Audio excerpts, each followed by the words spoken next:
I'll transmit the latest data we've received from the Allied forces. According to this, the dam is protected by an intensive anti-aircraft defense network.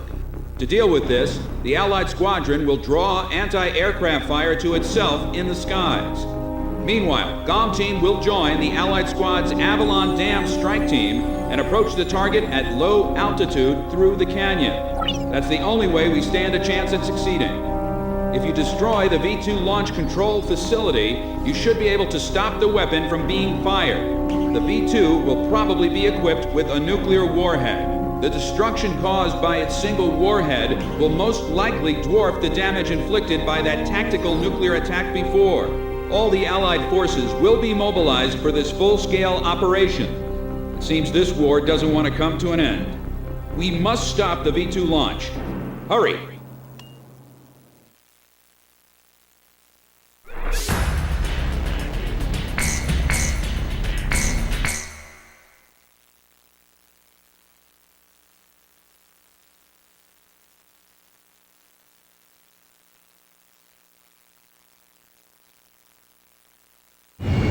Pilots, check your plane and prepare for refueling. 1 mile to refueling craft. 500 yards to go. Perfect, Calm 1.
Team, keep low to the water on your approach to Avalon. You'll be shot down if you fly high. Get to the enemy fortress. Once you're close, increase altitude and fly over the dam. This is PJ. If I'm with you, I know I can do it. I'll follow your lead. It's the GOM team. We've been waiting for you. Follow us. We'll escort you to Avalon. You've passed the first bridge. Damn, get it for him. Calm down. GOM isn't the only team that can fight. Our guys above are taking the heat. Don't let them down. Hurry, but keep it cool.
airlock.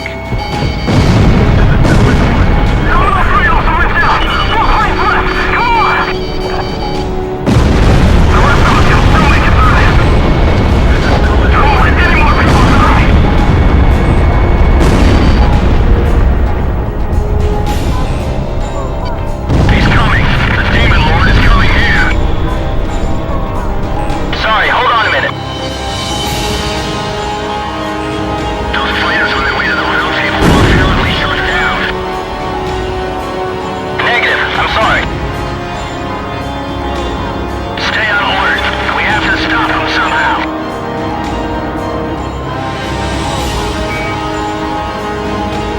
Sorry, hold on a minute. No! No leader's been taken out! 3 planes left! Damn, there goes Domino 4. Only 2 planes left. If we can just make it through here.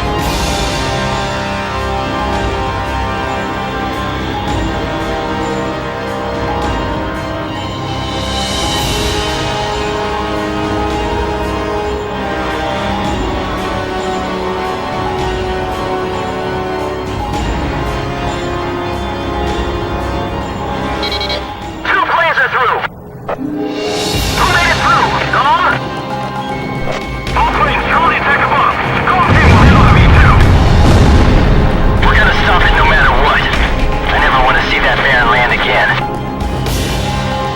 V2 is ready for liftoff. Beginning countdown.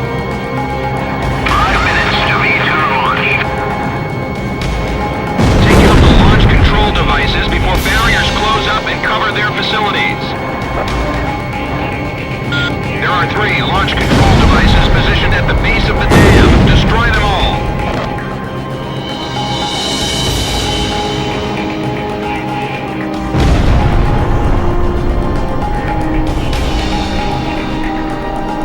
The battle to realign the borders has moved to the meeting boardroom.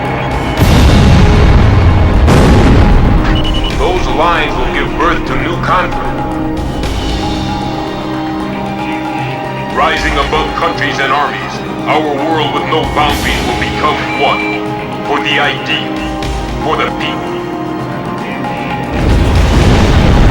It's time for a perfect world without restrictions or wars. V2 will erase the old.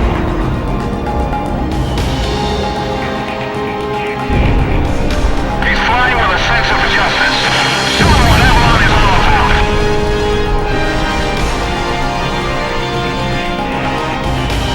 Don't worry about friendly fire. Just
approaching at high speed.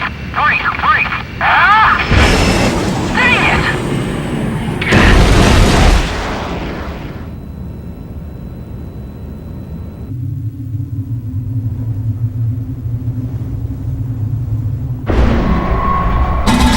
So, have you found a reason to fight yet? Buddy?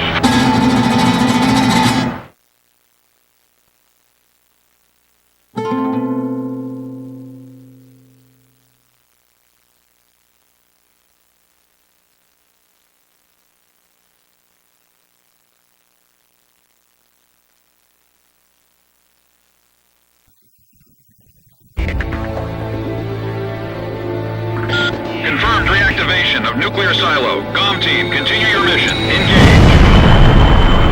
Stand by. We're analyzing the situation.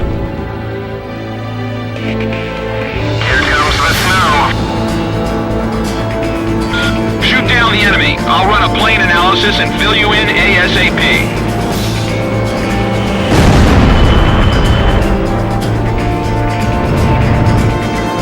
Those who survive a long time on the battlefield start to think they're invincible. I bet you do too, buddy.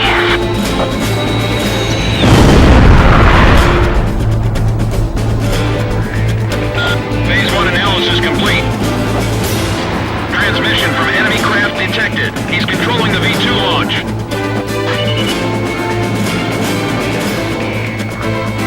Can you see any borders from here?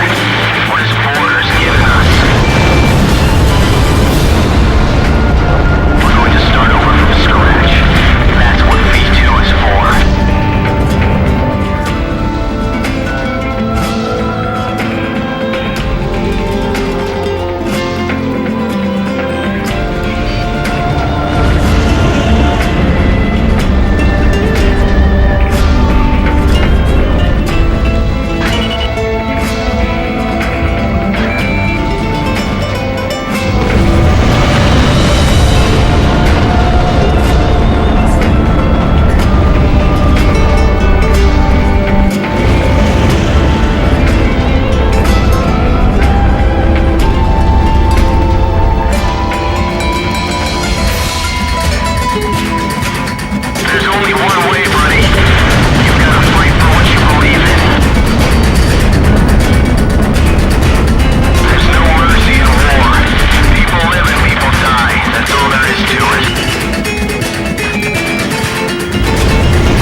So this is the hidden truth about the war. And this is where his trail ends as well. The impact of the 7 nuclear detonations on the world's psyche was great. Those who witnessed the carnage went on to organize a global arms reduction. Perhaps they were admonishing themselves. Furthermore, the existence of V2 was concealed. The events that occurred after the war faded from people's memories, and these men were also sealed away from history. Maybe this was one path to achieve peace. And here the curtain falls on this story. However, that does not mean their own stories came to an end. I fly under the code of knighthood. It's no surprise, since we soldiers are the descendants of the Belkan knights. We protect the meek and give our lives for honor, but that does not mean that we are generous, since generosity will cost us our lives. If the pilot survived to the end of the war, he must have carried out these rules. I bailed out and landed here. The captain was gone. I've lived a comfortable life since then, and I probably have him to thank for that.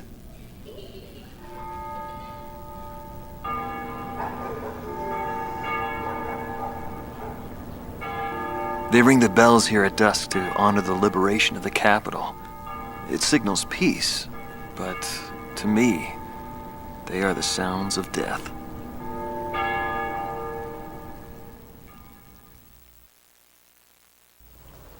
Hatred cannot be the only motivation for war. It only brings about more pointless deaths. I lost most of my students. They were all my children, my flesh and blood. I will never overcome that grief. I'll probably never teach anyone again, nor will I ever go up in the sky again. I have entrusted everything I know to a new generation. I'll just look on from here.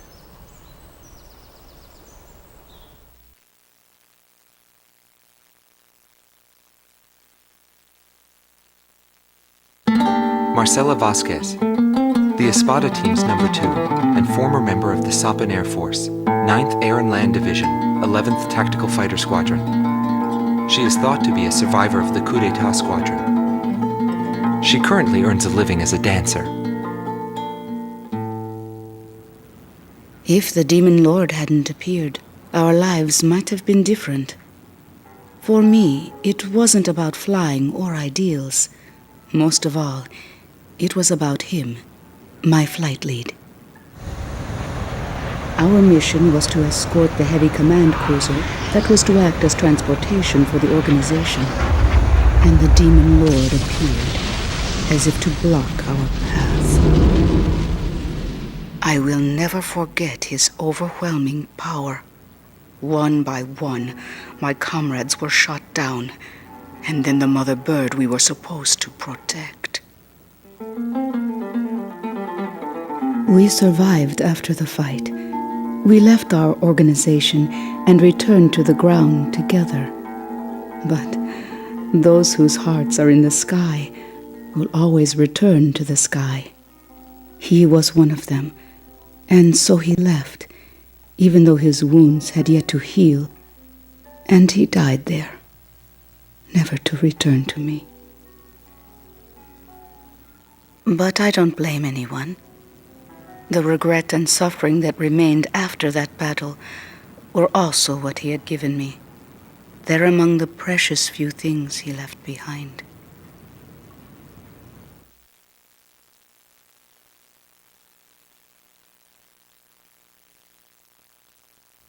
Joshua Bristow, former captain of the Ocean Air Defense Force, 8th Air Division, 32nd Tactical Fighter Squadron.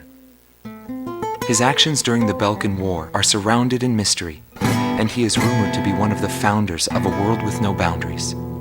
His whereabouts were unknown after the decisive Battle of Valdrike, but But several years later, he resurfaced as a leader of a terrorist organization. Today, he is serving time in prison. This darkness and that little window are my entire world now. I'm actually rather fond of it. The darkness envelops me in a borderless world, a world with no boundaries. He was not the reason we were unable to change the world. No matter what the desired outcome is, the world can still change as long as people expand their knowledge and desire change. Today's world has already changed from what it was back then.